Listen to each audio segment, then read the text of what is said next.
think it's important to look at this car with the right perspective and context. The Viper is the reincarnation of Carroll Shelby's AC Cobra. It was meant to be a mental reference, maybe even a bit of deja vu, if you will. In 1989, a team of 85 engineers, ingeniously codenamed Team Viper, was selected to create an incredible performance vehicle during the time that the Dodge Caravan was recently released, while Lamborghini, Ferrari, and Chevrolet, with their Corvette in 1991, were stuck in the Cubism period. Here emerges the swooping, curvaceous, long, and bumbling Viper. We're here in beautiful Colorado, test driving this 1994 Dodge Viper RT10. Yeah, and we're really trying to achieve two things today. I think the first thing is we want to dispel the internet myth that the Dodge Viper is out to kill you. If you own or drive one of these things, it's just a matter of time until it takes you off the road and throws you into a tree. The second thing we want to see is how realistic is this as a second vehicle, as a weekend car, as the car you go to the movies in, that you take your significant other to a special date in. I'm not sure it's really that bad of a vehicle, but I think a lot of the people online think that these cars are now just reserved for airstrip warriors, for top speed runs, and I don't buy it. I know, me neither, but we'll find out. All right, sounds good. Let's drive.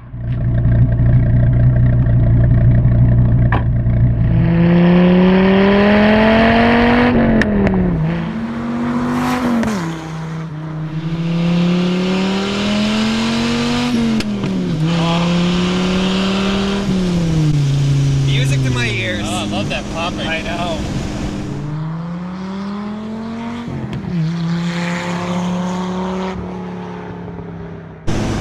So I gotta say, the steering is pretty good if you consider how old of a car this is. It is fairly precise. I mean, it's not perfect. It's not lightweight Miata with coilover sharp. You know, I was expecting it to be a lot worse, considering that the steering column and the turn signal stock is straight out of an 80s Jeep. But I gotta tell you, it's still a nimble car. It's still a fun car to drive through the twisties, and it really does handle its own really well. You just gotta be really careful and surgical with the gas pedal. That's right. And you know, I noticed that too. I mean, it's a bigger car, but it still drives. It's still really responsive for being such a big car. Absolutely. Man, that just turns so nice. I have to mention though, having exhaust on the side, bouncing off of the side of the mountain, yeah. is pretty awesome. Definitely will wake up the neighbors, Oh, that's yeah. for sure. It just adds to the flavor. Just a beautiful corner's car to pretty, drive. the corner's pretty flat. But there's always that little bit of, you know what, I might stab you. I might just reach out and stab you. You feel it when you just dig into it. If you get on the That's gas right, a just little right there. You can kind of feel it. Just feel the step. And it's frightening, but it's also just incredible fun. I don't know if you can see it on the video, but my the face of terror. Yeah.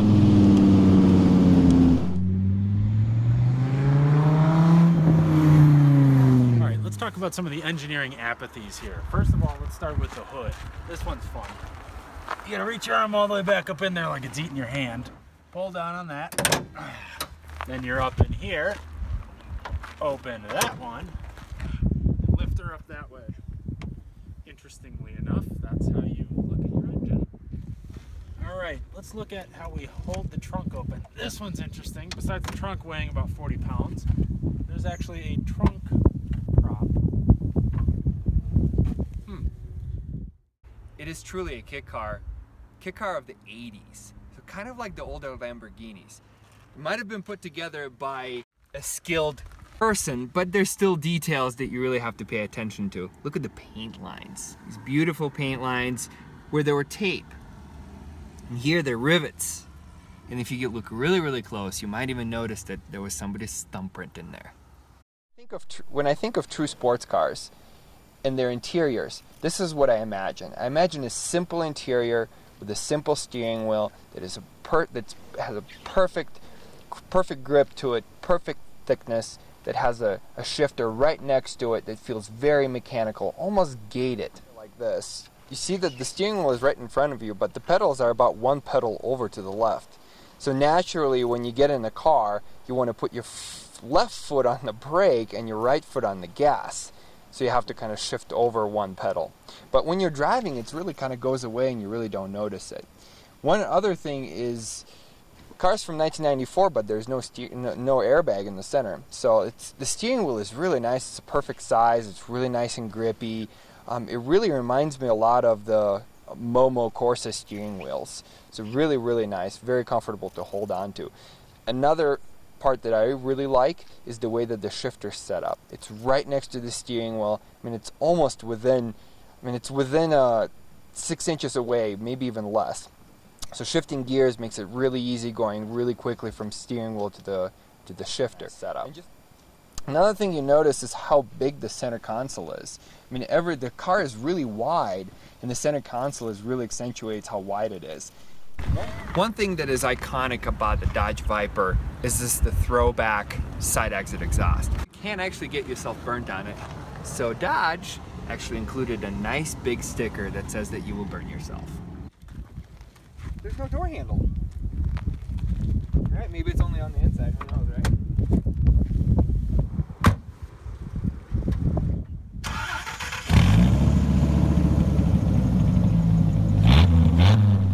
So now that we're driving the car, what does it feel like?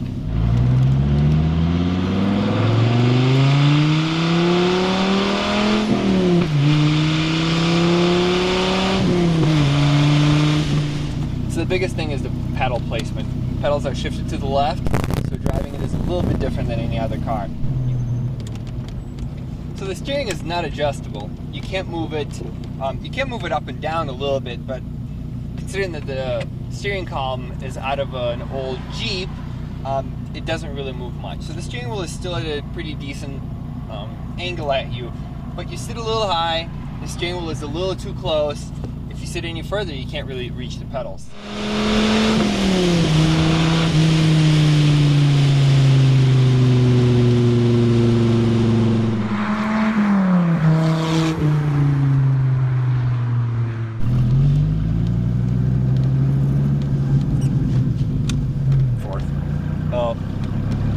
I gotta tell you, we'll talk about the most obnoxious thing about the car?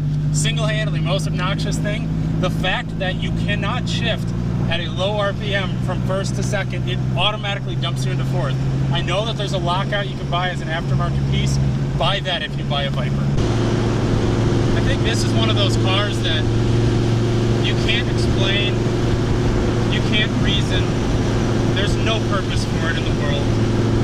It is, I think, the quintessential example of a kid's toy car. It is a Hot Wheels car brought to life. The car is very livable, very drivable. I could drive this thing every day if it had a roof and windows and everything else that it needs. All right, so we've spent the day driving the iconic Dodge Viper. We've driven it on mountain passes, we've driven it on the open highway. Unfortunately, we drove it on a couple dirt roads, so don't tell the owner. And, you know, I think the car really surprised us. I think it really did. It drives awesome. It's fast, looks great, turns well, it's got a ton of usable power. Absolutely. I mean, the power is absolutely what it has going for it. And, you know, I'm so surprised the internet really passes this car over. You hear a lot about the S2000, of course you hear a lot about Miatas, but people just seem to forget that the Viper is a real option, or maybe they just don't know it. I totally agree. Yeah. But the question is, would you buy one? Absolutely. Without a shadow of a doubt, I would buy one of these. If you had 20 to 30 grand burning a hole in your pocket, I don't think you could do better. This has all the looks. People don't even know what it is. It looks so exotic to most people. I think this is one of the best buys in that category. Would you buy one? I agree. You know what? I'd totally buy one. But the question I want to ask you guys, would you buy one? Leave us a comment below, and don't forget to subscribe. Thanks for watching.